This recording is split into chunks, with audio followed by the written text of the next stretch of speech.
एक आम आदमी जो है उसकी बचत का जो पैसा है, जो मुट्ठी भर पैसा है, उसको बढ़ाने के लिए वो तमाम जतन करता है। आम आदमी वेल्थ बिल्डिंग की बात करता नहीं है। हिंदुस्तान में आम आदमी बात करता है सेविंग की, जो हमारा एक कल्चर है। और अब आगे क्या नया ट्रेंड आ रहा है जो अब इंदौर में देखने को मिल रहा है, क्योंकि हमारे प्रधानमंत्री ये कह चुके हैं कि इंदौर एक नया दौर। लोग कहते हैं कि इंदौर एक शहर है, लेकिन मैं कहता हूँ इंदौर एक दौर है। और Indore is very well placed. अगर इंडिया $10 ट्रिलियन इकोनॉमी बनेगा तो टीयर 2 सिटी बहुत ग्रो होने वाली है। प्रेपटेक क्या चीज है? प्रॉपटेक इज प्रॉपर्टी और टेक्नोलॉजी का कॉम्बिनेशन। क्या इसके लिए पढ़ा लिखा होना जरूरी है? तो पहले तो मैं डिफाइन कर दूं, पढ़े लिखे का मतलब ये नहीं कि आपने स्कूल या कॉलेज में पढ़ा हुआ हो। प्रॉपर्टी में हमारे देश में सबसे ज्यादा पैसा किसानों ने बनाया है। वैसे तो आप बोलेंगे वो पढ़ा लिखा नहीं है, वो एजुकेटेड है। मैं किसान को भी एजुकेटेड मानता हूं। जब हम बात करते हैं इन्वेस्टमेंट की, हिंदुस्तान में ये टेंडेंसी है कि एक आम आदमी जो है उसकी बचत का जो पैसा है उसको बढ़ाने के लिए वो कैसे वो उसको बढ़ा सकता है, कहाँ कहाँ इन्वेस्ट कर रहा है, जो ट्रेंड है वो क्या है? पैसा दुगना हो जाए, हम यही सोच बदलना चाहते हैं। पहले तो ये जो पैसा दुगना हो जाए के चक्कर में आप फ्रॉड के चक्कर में फंस जाता है आम आदमी। चिट फंड हमारे देश में बहुत होता है, उससे बचना है। प्रॉपटेक एक जरिया है प्रॉपर्टी में इन्वेस्ट करने के लिए। टेक्नोलॉजी का जो यूज हुआ है, हर कोई चाहता है कि उसकी वेल्थ पावर बढ़े, लेकिन कैसे बढ़े? हम बोलते हैं अमीर अमीर हो रहा है, गरीब गरीब हो रहा है। क्या वो रेगुलर इनकम का डिस्कशन करता है? नहीं, वो बात कर रहा है वेल्थ बिल्डिंग की। हम वेल्थ कैसे बिल्ड करें, हम आम लोगों की वेल्थ कैसे बिल्ड करें, मेरा टॉपिक ये है। दोस्तों नमस्कार, मेरा नाम है उमेश भारद्वाज और आप देख रहे हैं एबीपी लाइव। इंदौर से मैं हूं और इंदौर में आपको हमेशा मैं एक नई चीज लेकर के आता हूं, बताता हूं, दिखाता हूं, सुनाता हूं। तो ये वही बात है कि अब हम आज बात करेंगे आपकी और आपके हित की, आपके फायदे की, आपके मुनाफे की। दरअसल हम लोग इन्वेस्ट तो सब जगह करते हैं, लेकिन हम कैसे इन्वेस्ट कर रहे हैं और कहाँ इन्वेस्ट कर रहे हैं, उससे हमारा पैसा कैसे बढ़ेगा, ये तमाम बातें ऐसी हैं जो शायद ये सवाल आपके दिमाग में भी दौड़ रहे होंगे, कौंध रहे होंगे, और आप भी जानना चाहते होंगे इनके जवाब कि आखिर कैसे मैं अपने पैसे को बढ़ा सकता हूँ।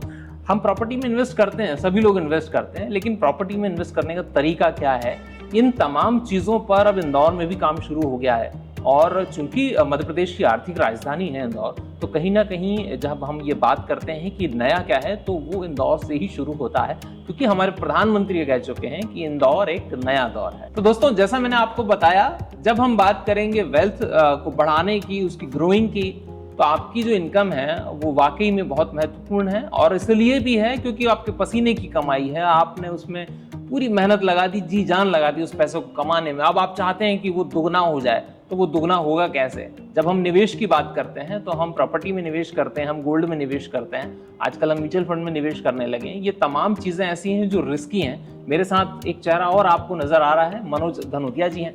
मैं बताऊंगा, परिचय भी दूंगा और उनसे भी पूछूंगा कि ये तमाम चीज़ें कैसे इंदौर में रन कर रही हैं और ग्रो कर रही हैं, क्योंकि आप विशेषज्ञ हैं, विषय विशेषज्ञ हैं। और आज मैं आया हूं उन्हीं से मिलने, बात कर रहे हैं कि अगर हम वेल्थ को बढ़ाने की बात करें तो उसको कैसे बढ़ाया जा सकता है। मनोज जी, बहुत बहुत स्वागत है आपका मेरे चैनल पर। नमस्कार उमेश। जैसा मैंने अभी बातें की हैं लोगों से, आपने सुनी है, जब हम बात करते हैं इन्वेस्टमेंट की, एक हिंदुस्तान में ये टेंडेंसी है कि एक व्यक्ति जो है, एक आम आदमी जो है, उसकी बचत का जो पैसा है, जो मुट्ठी भर पैसा है, उसको बढ़ाने के लिए वो तमाम जतन करता है, कोशिश करता है, प्रयत्न करता है, यत्न करता है। कैसे वो उसको बढ़ा सकता है, कहाँ कहाँ इन्वेस्ट कर रहा है, जो ट्रेंड है वो क्या है, और अब आगे क्या नया ट्रेंड आ रहा है जो अब इंदौर में देखने को मिल रहा है, जो मध्य प्रदेश में देखने को मिल रहा है? उमेश जी, हिंदुस्तान में आम आदमी वेल्थ बिल्डिंग की बात करता नहीं है। हिंदुस्तान में आम आदमी बात करता है सेविंग की, जो हमारा एक कल्चर है। लेकिन अब जो आम आदमी को सिखाया जा रहा है वो है रेगुलर इनकम। जैसे आप देखेंगे LIC की काफ़ी पॉलिसी आती है रेगुलर इनकम, म्यूचुअल फंड की आप स्कीम्स देखेंगे उसमें आता है regular income, FDs regular income. लेकिन क्या HNIs, जो हाई नेटवर्थ इंडिविजुअल्स हैं, जो बड़े लोग हैं, हम बोलते हैं अमीर अमीर हो रहा है, गरीब गरीब हो रहा है, क्या वो रेगुलर इनकम का डिस्कशन करता है? नहीं, वो बात कर रहा है वेल्थ बिल्डिंग की। हम वेल्थ कैसे बिल्ड करें, हम आम लोगों की वेल्थ कैसे बिल्ड करें, मेरा टॉपिक ये है कि आम आदमी भी वैसे ही पैसा बनाए जैसे एक HNI, एक पढ़ा लिखा एजुकेटेड सीनियर व्यक्ति जिसके बड़े बड़े बिजनेसेस हैं, वो कैसे पैसा बना रहा है। वो तो FD में पैसा नहीं रख रहा है। तो एक प्रॉपटेक टर्म है जिसके थ्रू हम ये डिस्कशन करना चाहते हैं आज। अच्छा, एक आपने शब्द उपयोग किया प्रॉपटेक। अब मैं अगर ये एक पढ़े लिखे आदमी से बात करूं, एक जो अच्छी जगह कहीं डेजिग्नेटेड है, उसकी नौकरी बड़ी अच्छी है और बड़ा अच्छा चल रहा है, सब सुबह से शाम की नौकरी होती है 8-9 घंटे की, और परिवार के साथ समय बिताते हैं खुशी खुशी, पर वो चाहते हैं कि पैसा दुगना हो जाए। तो उसके लिए ये प्रॉपटेक क्या चीज़ है? मतलब हमने अभी तक तो सुना था प्रॉपर्टी और टेक्नोलॉजी, क्या ये दोनों एक साथ आ गए हैं या कुछ और है ये? देखिए, आपने फिर वही शब्द यूज़ करा, पैसा दुगना हो जाए। हम यही सोच बदलना चाहते हैं। पहले तो ये जो पैसा दुगना हो जाए के चक्कर में, आप फ्रॉड के चक्कर में फंस जाता है आम आदमी। चिट फंड हमारे देश में बहुत होता है, उससे बचना है। प्रॉपटेक एक जरिया है प्रॉपर्टी में इन्वेस्ट करने के लिए। टेक्नोलॉजी का जो यूज़ हुआ है, प्रॉपटेक इस प्रॉपर्टी और टेक्नोलॉजी का कॉम्बिनेशन। इसके थ्रू प्रॉपर्टी परचेज और वेल्थ बिल्डिंग, जो हमारा टॉपिक है कि प्रॉपर्टी में वेल्थ बिल्डिंग हो, वो एक ट्रांसपेरेंट तरीके के साथ हो। उसमें AI का यूज़ है, उसमें ब्लॉकचेन का यूज़ है, उसमें कॉन्ट्रेक्चुअल लेजर का यूज़ है, स्मार्ट लेजर्स का यूज़ है। तो ये टेक्नोलॉजी के थ्रू जब आप प्रॉपर्टी में निवेश करेंगे तो आपका पैसा सिर्फ दुगने का डिस्कशन नहीं है, आपका पैसा पहले तो सुरक्षित होते हुए आगे बढ़े। ये प्रॉपर्टी टेक्नोलॉजी के थ्रू संभव है अब। तो ये property technology is a huge broader perspective, जहाँ पर आम आदमी को ना सिर्फ पैसा बनेगा, हमारे देश में जॉब्स जनरेट होंगे। एक नया सेक्टर खुल रहा है टेक्नोलॉजी के साथ साथ प्रॉपर्टी आने के कारण, एक नया सेक्टर जहाँ पे काफ़ी जॉब्स आने वाले हैं, काफ़ी वेल्थ बिल्ड होने वाली है। देश अगर $10 ट्रिलियन इकोनॉमी बनेगा तो टीयर 2 सिटी में काफ़ी पैसा बनने वाला है। प्रॉपटेक के थ्रू आम आदमी टीयर 2 टीयर 3 सिटी में भी पैसा बना सकता है for a longer term. Sir, मैं आपसे जानना चाहता हूँ कि जो प्रॉपटेक है, अगर हम उसको इन डेप्थ में बात करते हैं तो क्या, कैसे इसमें अगर अंदर जाएं, देखें एक आम आदमी की नज़र से कि प्रॉपटेक क्या है, तो क्या पॉइंट वाइज हम उस पर जाएं तो आप क्या बता पाएंगे कि ये चीज़ें क्या हैं और कैसे आम आदमी इसको अपना सकता है? देखिए, प्रॉपटेक एक काफ़ी बड़ा टर्म है। इसके अंदर सबसे पहले आम आदमी को समझने की ज़रूरत है कि जब भी आप कोई प्रॉपर्टी खरीदते हैं तो प्रॉपर्टी के जो ट्रांसपेरेंसी होती है खरीदने में, कि चेन पेपर्स कहाँ हैं, हमसे पहले किसने खरीदा था, उससे पहले किसने खरीदा, काफ़ी फ्रॉड्स यहाँ होते हैं, प्रॉपटेक उसको कवर करता है। दूसरा, जो ट्रांजेक्शन्स होते हैं प्रॉपर्टी खरीदने के लिए, अब वो ट्रांजेक्शन्स क्लीन तरीके से हो पाए, हमें पता चले कब पैसा किसने किसको कब दिया, कितनी बार ट्रांजेक्शन हुआ नहीं हुआ, एक ये पार्ट आता है। मैं बड़े सिंपल वर्ड्स में बता रहा हूँ। फिर प्रॉपर्टी का ड्यू डिलिजेंस कैसे हो, लीगल ट्रांसपेरेंसी कैसे आए। उसके बाद अगर आप टेनेंट से डिस्कशन करें तो टेनेंट का वेरिफिकेशन AI के थ्रू हो जाए, या प्रॉपर्टी मैनेजमेंट की हम बात करें तो प्रॉपर्टी मैनेजमेंट ऑटोमेशन हो जाए, या हम इन्वेस्टमेंट की बात करें तो प्रॉपर्टी में, जैसे प्रॉपटेक के अंदर एक वर्ड है फ्रैक्शनल रियल एस्टेट इन्वेस्टमेंट, तो एक डेमोक्रेटाइजेशन हो रहा है रियल एस्टेट का, कि आप आम आदमी 10 लाख से भी 400 करोड़ के प्रोजेक्ट में पहले दिन पार्टनर बन जाए या प्रॉपर्टी ओन कर पाए कम पैसे में। ऐसी काफ़ी सारी चीज़ें प्रॉपटेक कवर करता है, जो एक टेक्नोलॉजी AI और ब्लॉकचेन के कारण पॉसिबल हो पा रहा है आज। अच्छा सर, जैसे ये तमाम चीज़ें जो हैं, क्या इसके लिए पढ़ा लिखा होना जरूरी है? क्योंकि ये आपने जो शब्द उपयोग किए, ये एक जो इनकम तो है जिस बंदे की, लेकिन वो पढ़ा लिखा नहीं है, मिडिल क्लास है, तो उसके लिए क्या ये शब्द बिल्कुल सहज हैं? अगर वो मिलता है आपसे या आप जैसे लोगों से, तो वो कैसे आप उसको समझा पाते? क्योंकि ये तो बड़ा मुश्किल होता है, पहली मुलाकात में समझना चीज़ें बड़ा हार्ड है। तो पहले तो मैं डिफाइन कर दूं, पढ़े लिखे का मतलब ये नहीं कि आपने स्कूल या कॉलेज में पढ़ा हुआ हो। हाँ, है ना। प्रॉपर्टी में हमारे देश में सबसे ज़्यादा पैसा किसानों ने बनाया है। वैसे तो आप बोलेंगे वो पढ़ा लिखा नहीं है, बट वो एजुकेटेड है। मैं किसान को भी एजुकेटेड मानता हूँ। तो बात सिर्फ पढ़े लिखे की नहीं है। हाँ, प्रॉपटेक को आसान शब्दों में समझना जो एक बड़ा टॉपिक है, तो किसान से अगर आप पूछेंगे या एक चाय वाले से भी पूछेंगे या एक किराने की दुकान वाले से पूछेंगे, तो उसको भी आज प्रॉब्लम है कि प्रॉपर्टी के अंदर ट्रांजैक्शन फ्रॉड्स, लीगल फ्रॉड्स, है ना, ओनरशिप को लेके फ्रॉड्स बहुत होते हैं। तो प्रॉपटेक समझना इसलिए ज़रूरी है क्योंकि हमारे देश में ज़्यादातर लोगों का पैसा प्रॉपर्टी में ही लगा है। आज काफ़ी, हम बोलते हैं स्टॉक मार्केट काफ़ी बढ़ रहा है, 5 मिलियन मतलब करीबन 50 लाख इन्वेस्टर्स नए हर साल आ रहे हैं, लेकिन बाकी लोगों का कहाँ जा रहा है? 1 बिलियन लोगों की जनता है भारत में, 1 बिलियन जनता है भारत में, तो 5 मिलियन के अलावा बाकी लोगों का पैसा तो आज भी प्रॉपर्टी में लगा है। हम लोग आम भाषा में बोलें तो मैं अपने घर के पास का फ्लैट खरीद लेता हूँ, आप एक प्लॉट खरीद लेते हैं, तो पैसा तो आपका प्रॉपर्टी में लगा है। जाने अनजाने, चाहे पढ़े लिखे हो चाहे ना हो, पैसा तो लगा है। और यदि आप लिटिगेशन देखेंगे कोर्ट में, तो सिविल लिटिगेशन में लैंड लिटिगेशन सबसे ज़्यादा है, क्योंकि आम आदमी फंस जाता है। हमारे यहाँ कई तरह से A और B का भी डिस्कशन होता है, तो प्रॉपर्टी में ये सारी चीज़ें प्रॉपटेक के कारण दूर होंगी।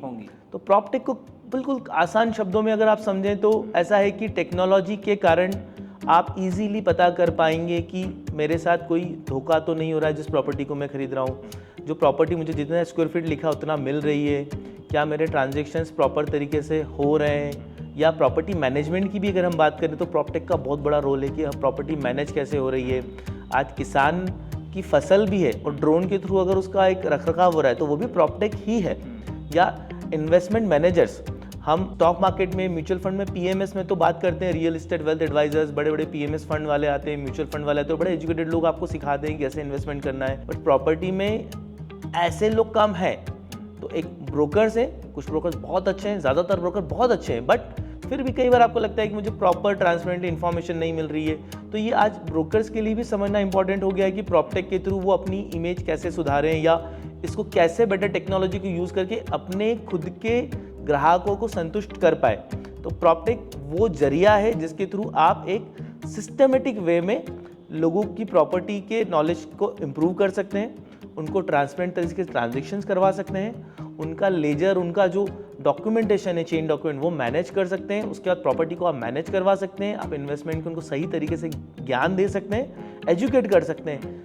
इससे होगा ये कि पूरा मार्केट ग्रो होगा। जो इन्वेस्टर्स आज जनरेशन 2 जो है या जनरेशन 3 है, वो प्रॉपर्टी से बाहर है, वो इन्वेस्टमेंट नहीं करती, वो ज़ीरोधा ऐप के थ्रू स्टॉक मार्केट में 80 PE 100 PE पर भी स्टॉक खरीद रही है। ये लोग भी प्रॉपर्टी के अंदर आएंगे। इसका एक ओवरऑल फिनोमिना ही होगा प्रॉपटेक के कारण कि आपके जॉब्स बढ़ेंगे। आज जॉब्स देश में बहुत बड़ी प्रॉब्लम्स है। मैं उस सवाल पे आऊंगा आपके साथ। जॉब वाला एक बड़ा मसला है और हिंदुस्तान में तो सबसे बड़ा है, क्योंकि आजकल जितने भी इलेक्शन हो रहे हैं वो चुनाव, किसान, नौकरी और बेरोजगारी पर हो रहे हैं। जब हम बात करते हैं प्रॉपटेक की, प्रॉपर्टी और टेक्नोलॉजी को जब हम एक साथ ले आते हैं, तो इसमें एक शब्द आपने उपयोग किया था ब्लॉकचेन, और एक शब्द उपयोग किया था एआई। ये दोनों चीजें क्या है, थोड़ा सा इसके बारे में पहले बताएं, फिर हम उस पर जॉब की बातों पर आते हैं। देखिए, एआई का सबसे सिंपल यूसेज बताऊं मैं प्रॉपर्टी टेक्नोलॉजी या प्रॉपटेक या प्रॉपर्टी के अंदर। आप आज किसी टेनेंट को घर किराए पे देते हैं तो आपकी सबसे बड़ी चिंता होती है कि टेनेंट कहाँ से आया है, कौन है, आपको पता नहीं। तो टेनेंट वेरिफिकेशन एआई के थ्रू आपके टेनेंट का वेरीफाइड हो जाना ऑटोमेटिकली कि ये किराएदार ठीक है, इसका पुराना रिकॉर्ड ठीक है, ये कहाँ रहता था, क्या करता था, ये आज एआई के थ्रू पॉसिबल है। ब्लॉकचेन का सिंपल एग्जांपल आपको बताएं तो ऑलरेडी आपकी जो रजिस्ट्रीज हो रही हैं आज गवर्नमेंट में, ब्लॉकचेन के थ्रू ही हो रही हैं। अब ब्लॉकचेन सिंपल ये है कि बहुत सिंपल वर्ड्स में बता रहा हूँ, ओवर सिंप्लीफाई कर रहा हूँ कि मैंने खरीदा तो मुझसे पहले किसने खरीदा, आपको वो तो पता होता है। उससे पहले किसने खरीदा, उससे भी पहले किसने खरीदा। और काफ़ी कम लोग जानते हैं कि जब आप प्रॉपर्टी खरीदते हैं तो आपको 1925 तक के चेन डॉक्यूमेंट चाहिए होते हैं। ये पता नहीं, ये नहीं पता है लोगों। तो होता ये है कि पता चला कि 1925 में वो सरकारी ज़मीन थी, उसके बाद में उसको किसी और ने खरीद के किसी ने कब्जा कर लिया, फिर उसकी एक नकली रजिस्ट्री बनाई, क्योंकि पहले प्रॉपर्टी इतनी महंगी नहीं होती थी, पेपर्स बन जाते थे कुछ भी। तो पीछे तक कैसे जाएंगे, आपने खरीद लिया आज 2024 में, कुछ टाइम बाद पता चला ये तो सरकारी ज़मीन थी या ये तो सोसाइटी की ज़मीन थी। तो एक जो चेन डॉक्यूमेंटेशन होता है सिक्योर तरीके से, आज भी हम डिपेंडेंट होते हैं लाइजनर्स पे किसको या लॉयर्स पे, वो एक ब्लॉकचेन के थ्रू सबसे बड़ी समस्या सॉल्व होगी। ये डिपेंडेंसी एक खत्म हो जाएगी। दूसरा दोस्तों, पुलिस भी फ्री हो जाएगी मुझे लगता है, क्योंकि अक्सर लोग ये कहते हैं कि जब किराएदार रखा जाता है तो कहीं एग्रीमेंट की जरूरत होती है और पुलिस वेरिफिकेशन की जरूरत होती है, तो पुलिस एक तरह से थोड़ी फ्री हो जाएगी ना। मेरे नॉलेज में है पुलिस ऑलरेडी एआई को यूज़ कर रही है कि आपका जो किराएदार कौन है। जब भी आप एक फॉर्म देते हैं उस डेटा का वेरिफिकेशन वाया एआई होने लगा है, तो वो ऑलरेडी उनको अब घर आके वेरीफाई करने की जरूरत होती नहीं है, और ये टेक्नोलॉजी धीरे धीरे और इम्प्रूव होती जाएगी। अब हम आते हैं रोजगार की बात पर। जब जॉब की हमने बात की थी, मैंने आपको बीच में रोक दिया था। मैं आपसे ये चाह रहा हूँ पूछना कि जब नौकरियों की बात होती है, प्रॉपर्टी को जब हम रिलेट करते हैं रोजगार से, तो टेक्नोलॉजी उसमें जब आ जाती है तो उसमें नौकरी के अवसर कैसे बढ़ते हैं, मतलब रोजगार के जो अवसर हैं वो कैसे नए रोजगार के अवसर पैदा होंगे, क्योंकि हिंदुस्तान में आज भी बेरोजगारी बहुत ज़्यादा है, लोगों को नौकरी नहीं मिल रही। क्या नौकरियां नहीं है, पहला सवाल। और दूसरा सवाल कि अगर नौकरी है तो क्या उसके मायने बदल गए हैं। ये तमाम चीज़ें ऐसी हैं जो शायद आज लोग जानना चाहते हैं। देखिए, आप अपने परिवार में, अपने दोस्तों में, या आपका कोई यंगर ब्रदर है, उससे पूछिए क्या तू प्रॉपर्टी में जॉब करेगा, उसका पहला जवाब होगा नहीं। क्योंकि आज भी हमारे यहाँ प्रॉपर्टी से रिलेटेड, रियल इस्टेट से रिलेटेड किसी भी जॉब को अनऑर्गेनाइज माना जाता है। अब पिछले 10 से 15 साल में आईटी ने हमें बहुत ग्रोथ दिया, काफ़ी जॉब जनरेट करे। मुझे ऐसा लगता है आईटी में अब सैचुरेशन आ रहा है। अब आपने सुना होगा कि सैलरीज नहीं बढ़ रही, इंक्रीमेंट नहीं हो रहे, ग्रोथ नहीं आ रहा है, क्योंकि कॉम्पिटिटिवली आसपास की जो कंट्रीज़ है, फिलीपींस, वियतनाम, यहाँ पे काफ़ी लोग एक्टिव हो गए। और अब वो जो यूएस और इंडिया का आर्बिट्राज था कि हमारे यहाँ सस्ता लेबर, ऐसा कुछ बचा नहीं है। मुझे ऐसा लगता है रियल इस्टेट के अंदर प्रॉपटेक के कारण एक नया रिवॉल्यूशन आने वाला है जॉब्स के अंदर। हमारे यहाँ पर अगर इंडिया $10 ट्रिलियन इकोनॉमी बनेगा, जो हम बड़े पॉजिटिव वे बनेगा, तो टीयर 2 सिटी बहुत ग्रो होने वाली है। टीयर 1 में तो लैंड है नहीं, टियर 2 में ही है। तो और Indore is very well place, मैं इंदौर में एम्फेसाइज करूँगा, वेरी वेल प्लेस। सूरत भी बड़ा अच्छा है, जयपुर भी अच्छा है, Indore is very well place. तो प्रॉपटेक के कारण प्रोफेशनल लोगों की बहुत रिक्वायरमेंट आएगी। हम जैसा कि अभी हम डिस्कस कर रहे थे, आपने बोला था प्रॉपर्टी की बात करते हैं तो एक बायर, सेलर और एक ब्रोकर।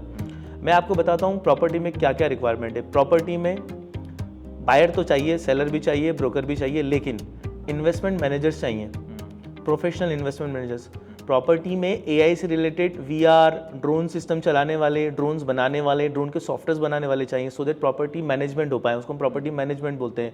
आप प्रॉपर्टी से मतलब सिर्फ रेसिडेंशियल कमर्शियल लैंड नहीं है। आज हम एग्रीकल्चर लैंड की बात करेंगे तो खेती कैसे हो रही है उसका भी मैनेजमेंट हो रहा है, ट्रांसपोर्टेशन कैसे हो रहा है वो भी लैंड पे हो रहा है, एवरीथिंग इज रियल इस्टेट।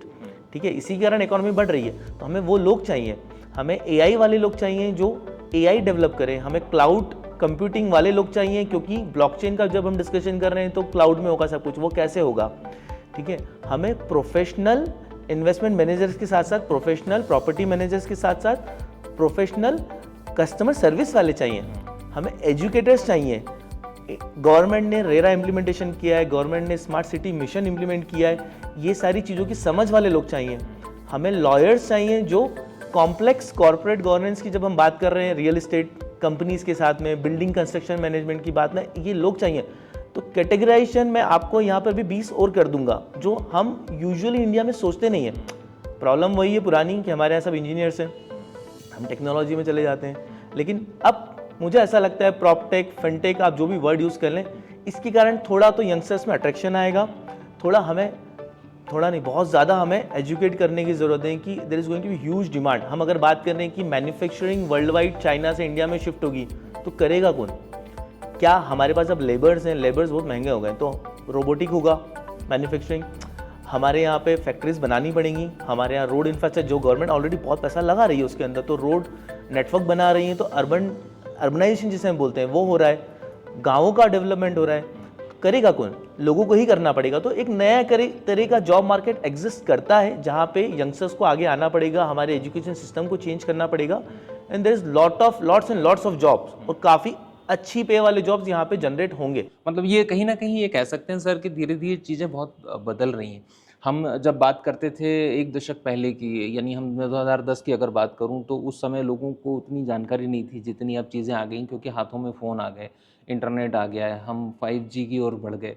तो अब जब रोज़गार की बात आती है तो ये जो आपने अवसर बताया, मुझे लगता है ये तमाम चीज़ें और आगे भविष्य में उनके लिए फ़ायदेमंद हैं, जो इस अवसर को अपनाना चाहते हैं, जो ये चाहते हैं कि उनके लिए गोल्डन अपॉर्चुनिटी कैसी मिले जिसमें वो खुद को ग्रो कर सकें। तो ये तमाम वो चीज़ें हैं। एक चीज़ और मैं आपसे पूछूंगा जो मुझे बीच में याद आई थी। हम जब बात करते हैं सर फ्रैक्शन इन्वेस्टमेंट की, तो हम अक्सर ये देखते हैं कि मैंने आपसे जैसे पहले भी पूछा था कि लोग इन्वेस्टमेंट तो चाहते हैं, लेकिन वो इन्वेस्टमेंट के तरीके क्या हों। तो ये फ्रैक्शन इन्वेस्टमेंट क्या है, इसके बारे में अगर थोड़ा सा बता सकते। Fractional real estate investment, again आम बात बोलूँ तो ऐसे नया नहीं है। हम पहले 4 दोस्त मिलकर प्रॉपर्टी खरीद लेते थे, 4 व्यापारी 10 व्यापारी मिलकर खरीद लेते थे, वो भी फ्रैक्शनल ही था। लेकिन हुआ क्या, अब लैंड की अब जो कमर्शियल रेट्स हैं, लैंड के रेट्स हैं, प्रॉपर्टी के रेट्स हैं, वो काफ़ी बढ़ गए, तो आम आदमी की पहुंच के बाहर हो गए। खासकर से वो प्रोजेक्ट जहाँ पे एप्रिसिएशन बहुत होता है या रेंटल इनकम काफ़ी आती है, कमर्शियल रियल इस्टेट में आती है, तो बिल्डर कॉलोनाइजर तो अपना काम कर देता है, बना देता है, बड़े बड़े लोग खरीद लेते हैं। हम प्री ओपनिंग सुनते हैं, प्री लॉन्च सुनते हैं, उसमें इन्वेस्टर खरीद लेता है, वो अपना पैसा बना लेता है। आम आदमी को लास्ट में मिलता है क्या? एक प्लॉट, छोटा सा प्लॉट या एक ऑफिस जिसमें वो रेंटल इनकम कमाने की कोशिश करता है, लेकिन 12% रजिस्ट्री देगा, उसके हाथ में कुछ बचता नहीं। फ्रैक्शनल रियल इस्टेट इन्वेस्टमेंट के कारण ये जो तरीका आ गया है AIF के थ्रू या SM REIT के थ्रू, काफ़ी नई टेक्नोलॉजी, आप आम आदमी को हम ये बोल रहे हैं कि आप 5 लाख 10 लाख 25 लाख से 100 200 400 करोड़ के प्रोजेक्ट में पहले दिन पार्टनर बन पाएंगे। तो जो एप्रिसिएशन, जो फायदा एक कॉलोनाइजर बिल्डर को डे 1 पर होता है, या जो बड़े इन्वेस्टर को होता है, वो एक आम आदमी को भी हो सकता है। ये बड़े आसान शब्दों में फ्रैक्शनल रियल एस्टेट इन्वेस्टमेंट की मेरी परिभाषा है। इसको अगर कोई एक एग्जांपल मैं आपको कहूँ देके बताएं, एक कोई फिगर लेके छोटा मोटा, तो क्या हम इसको फिगर आउट कर सकते हैं? मुश्किल है थोड़ा। चलिए, बड़ा सिंपल है।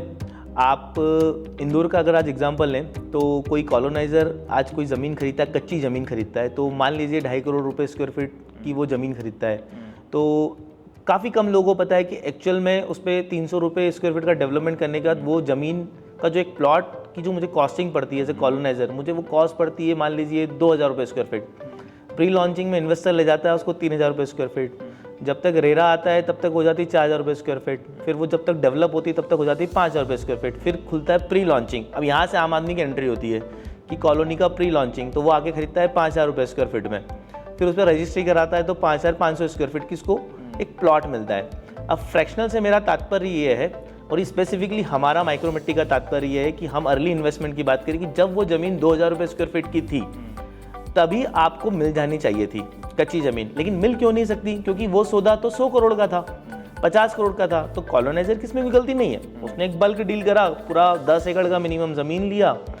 10 एकड़ मतलब अब आम आदमी को समझना है, काफ़ी लोगों को ये भी नहीं पता 1 एकड़ में 43,500 स्क्वायर फीट होता है, तो 4 लाख फुट उसकी ज़मीन है, तो प्लॉट का साइज तो 1,000 फुट है, तो आपकी एंट्री नहीं हो पाएगी, है ना, क्योंकि ट्रांजेक्शन साइज बहुत बड़ा है। तो मैं 10 लाख से बोलूँगा कॉलोनाइजर की मुझे पार्टनर बना लो, नहीं बनाएगा।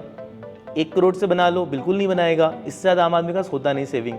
तो आपको हमेशा जो कॉस्ट ऑफ प्लॉट होने वाली है वो 5,000 रुपये फुट से ही मिलने वाली है, जबकि 2,000 से 5,000 की जो जर्नी हुई थी कॉलोनी की कच्ची ज़मीन खरीदने से डेवलपमेंट, वो साल, 2 साल, 3 साल में हो जाती है। तो मेरा जो पैसा डबल होने का एक चांस था वो तो चला गया। फिर मैं क्या करता हूँ, 5,000 रुपये फुट का प्लॉट खरीदता हूँ, रजिस्ट्री कराता हूँ, 12% की फी 3-5 साल होल्ड करता हूँ, तो मेरा एवरेज आया रहता है 20-15-25%। करेक्ट। इससे ज़्यादा होता नहीं। किस्मत चल गई क्योंकि इंदौर में बहुत चल रही तो डबल हो जाता है, लेकिन ऐसा फिनोमिना अक्रॉस इंडिया होता नहीं।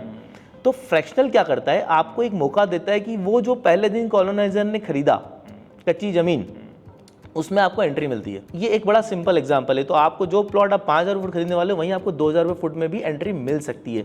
एक और सिंपल एग्जांपल देता हूँ फ्लैट को लेके। कई लोग, हम वर्किंग क्लास में लोग कोशिश करते हैं कि मेरे पास कैसे भी 30, 40, 50, 60 लाख इकट्ठा हो जाए, मैं फ्लैट खरीद लूँगा। जब तक आप वो इकट्ठा करते हो वो फ्लैट 80 लाख का हो जाता है। आप 80 लाख इकट्ठा करते हो वो 1 करोड़ 20 लाख का हो जाता है। तो मुझे तो वो फ्लैट मिला ही नहीं, मैं कभी खरीद ही नहीं पाऊंगा। कैसा हो कि जब वो फ्लैट 50 लाख का था और आपके पास 10 लाख थे, तो पहली किस्त आपने तभी भर दी, लेकिन अब कोई तरीका नहीं है, क्योंकि रेरा के अकॉर्डिंग जब तक कंप्लीट नहीं होगा तब तक आपको मिलेगा नहीं। तो क्या आप उस बिल्डिंग जो बन रही है, वो जो प्लॉट खरीदा था कॉलोनाइजर ने, उसी दिन आप उसके पार्टनर बन जाते अगर वो 10 लाख से, तो एवरेज करते करते कहीं भी आपको वो 50 लाख का प्लॉट 60 में तो मिल जाता, फ्लैट मिल जाता, 80-90 में नहीं लेना पड़ता, आपकी पहुंच से बाहर नहीं होता। ये फ्रैक्शनल का फायदा है। बड़ा ओवर सिंप्लीफाई करा है, पर समझाने के लिए ये 2 तरीके हैं। सर मैं आपसे एक सवाल ये कर रहा हूँ कि जब हम बात करते हैं सेक्टर, प्रॉपर्टी सेक्टर की, तो ये ऑर्गेनाइज हो उसके लिए क्या किया जा सकता है? क्योंकि जब हम नॉर्मली देखते हैं सामान्य आदमी के तौर पर, तो हमको दिखता है कि अनऑर्गेनाइज चीज़ें हैं बहुत ज़्यादा। इसको ऑर्गेनाइज करने के लिए क्या ऐसी पहल है जो आपने की है या आप जैसे लोग कर रहे हैं, और क्या उसका फ़ायदा आगे होगा? वैसे तो मैं भी लोगों को ऐसे ही समझाता हूँ कि ये बड़ा अनऑर्गेनाइज सेक्टर है और इसको ऑर्गेनाइज करने की ज़रूरत है। लेकिन देखिए, जब बड़ा परिवार होता है ना, तो चीज़ें बहुत फैली होती हैं। हमें ऐसा लगता है बड़ा अनऑर्गेनाइज्ड है, लेकिन परिवार बहुत बड़ा है तो बहुत चीज़ें करनी होती हैं। रियल इस्टेट का सेक्टर बहुत बड़ा सेक्टर है, ये छोटा सेक्टर नहीं है। जब हम किसान की ज़मीन, फसल से लेके ट्रांसपोर्टेशन, मैं रियल इस्टेट को ऐसे डिफाइन करता हूँ, सिर्फ प्लॉट खरीदना बेचना रियल इस्टेट नहीं है, या ज़मीन खरीदना बेचना रियल इस्टेट नहीं है। ये ज़मीन से जुड़ी हर वो एक्टिविटी, चाहे वो मैन्युफैक्चरिंग यूनिट सेटअप करना हो, चाहे वो खेती हो, चाहे वो मुझे ट्रांसपोर्टेशन हो, जो भी है सब कुछ रियल इस्टेट है। तो इसको ऑर्गेनाइज करने के लिए बहुत सारी चीज़ें, प्रॉपर्टेक का इसमें रोल सबसे पहले ये आने वाला है कि लैंड रिकॉर्ड का मैनेजमेंट। हमारे पास ज़मीन तो लिमिटेड ही है, उसका जो मैनेजमेंट है कि ज़मीन है किसकी, कितने स्क्वायर फीट, सारे फ्रॉड, सारी चीज़ें जो एक हमें डर आता है ना, यहीं से चालू होता है कि मैं जो खरीद रहा हूँ वो ज़मीन कमर्शियल रेसिडेंशियल है भी नहीं। बहुत कम लोग समझते हैं कि चरनोई की ज़मीन क्या होती है, पीएसपी का प्लॉट क्या होता है, रेसिडेंशियल पे कमर्शियल बना सकते हैं नहीं बना सकते हैं, इसके लिए आपको बहुत ढूंढना पड़ता है खरीदने के पहले। तो कई लोग तो इसी में फंस जाते हैं। प्रॉपर्टेक से सबसे पहले तो ये चीज़ सुलझने वाली है, इससे पूरा रियल एस्टेट ऑर्गेनाइज होने वाला है, जिसमें ब्लॉकचेन का भी रोल है कि ज़मीन का लैंड यूज़ है क्या, आपको ढूंढने नहीं जाना पड़ेगा, वहीं लिखा हुआ है एक ब्लॉकचेन में, प्रॉपर्टी में क्लियर कट, किस पे आप क्या बना सकते हो आसान भाषा में। ठीक है, तो आप कहीं धारा 79 गांव की ज़मीन ना खरीद लो, आज घर बनाना है तो, लेकिन क्या इन्वेस्टमेंट के लिए ले सकते हैं? हाँ ले सकते हैं। तो रिस्क कितना होगा ये आपको टेक्नोलॉजी के थ्रू पता चलेगा। सेकंड सबसे बड़ा, इसको ऑर्गेनाइज करने के लिए हमें ज़रूरत है कि जो हमारे ब्रोकर्स हैं, हमारे जो ऑलरेडी कम्युनिटी है, इनको हमें एजुकेट करना पड़ेगा और इन लोगों को भी अपने को टेक्निकली अडॉप्ट करना पड़ेगा कि मैं लैंड रिकॉर्ड मैनेजमेंट के साथ साथ कंसल्टेंसी जो दे रहा हूँ वो एक ट्रांसपेरेंट तरीके से कैसे दूं, और टेक्नोलॉजी के थ्रू वो प्रॉपर्टी एक बार बेचने के बाद उसका मैनेजमेंट कैसे हो, ठीक है, ये भी एक ऑर्गेनाइज इस सेक्टर को करने के लिए बहुत बड़ा कदम है। तीसरा जो सबसे इंपॉर्टेंट है दैट इज फाइनेंशियल ट्रांजेक्शंस। हमारे यहाँ फाइनेंशियल ट्रांजेक्शंस रियल एस्टेट में आज भी ए और बी में चलते हैं। हमारे आज भी गाइडलाइन का प्लस एंड माइनस है, actual purchase price, market value price versus guideline price. ये कमी, ये जो दूरी है, इसको कम करना पड़ेगा हमें, ये बहुत इंपॉर्टेंट है। और ये भी टेक्नोलॉजी के थ्रू होगा, जैसे से ब्लॉकचेन आएगा, जैसे से रजिस्ट्री के प्राइजेस क्लियर होंगे, जैसे से मार्केट प्राइजेस हम पब्लिश करेंगे और लोगों को समझ में आएगा कि एक्चुअल है क्या। थर्ड होता है ज़मीन की एक्चुअल वैल्यू को लेके बड़ा हमें डाउट रहता है कि मैं कहीं महंगा तो नहीं ले लिया, मुझे ठग तो नहीं लिया। तो ये टेक्नोलॉजी के थ्रू जो इन्फॉर्मेशन का डिसमिनेशन होगा, लोगों को जब इन्फॉर्मेशन पता चलेगी कि आपने कितने में ख़रीदा, उसने कितने में ख़रीदा, एक्चुअल लैंड की कॉस्ट क्या थी, तो जो ट्रेडिंग तो नहीं रुकेगा पर एक यूज़र बेस का आने का रास्ता खुलेगा ईजी तरीके से। ये भी प्रॉपटेक के थ्रू होगा। फिर मैंने जैसे बोला कि लोगों का वेरिफिकेशन, टेनेंट मैनेजमेंट एआई के थ्रू हो रहा है, तो एआई का एक बहुत बड़ा रोल होने वाला है। हम सैटेलाइट डेटा के थ्रू जो लैंड मेजरमेंट की बात कर रहे हैं, वो एक अपने आप में बहुत बड़ा टॉपिक है। ऐसी काफ़ी सारी चीज़ें प्रॉपटेक में आने वाली, जिसके कारण जो एक डर सा माहौल रहता है कि रियल एस्टेट अनऑर्गेनाइज्ड है, बड़े अनप्रोफेशनल लोग हैं, है ना, वो खत्म हो जाएगा, क्योंकि इन्फॉर्मेशन इजीली अवेलेबल है आम आदमी को पढ़ने, समझने, लिखने के लिए। फिर गवर्नमेंट ने जैसे रेरा का इम्प्लीमेंटेशन करा है, इससे फ़र्क पड़ेगा, है ना, इससे भी काफ़ी चीज़ें इजी होंगी, इसमें भी काफ़ी इंप्रूवमेंट की गुंजाइश है। जीएसटी का ओवर सिंप्लीफिकेशन हमें करना पड़ेगा, टैक्सेशन को लेके काफ़ी क्वेश्चन मार्क है कि कैसे होगा, पर ये प्रॉपटेक के थ्रू, क्योंकि इन्फॉर्मेशन आम आदमी के लिए इजीली अवेलेबल है, रेदर देन एक कॉम्प्लेक्स लॉ या कॉम्प्लेक्स लाइजनर्स या कॉम्प्लेक्स तरीके से अभी जो मिलती है, वो बड़ा आसान हो जाएगा। निश्चित रूप से। तो दोस्तों, तमाम चीज़ें मनोज जी ने कही हैं, और मेरे ख्याल से मेरी बातों से आप सहमत भी होंगे कि पूरी दुनिया में एजुकेशन सिस्टम अगर बात करें तो फिनलैंड का है।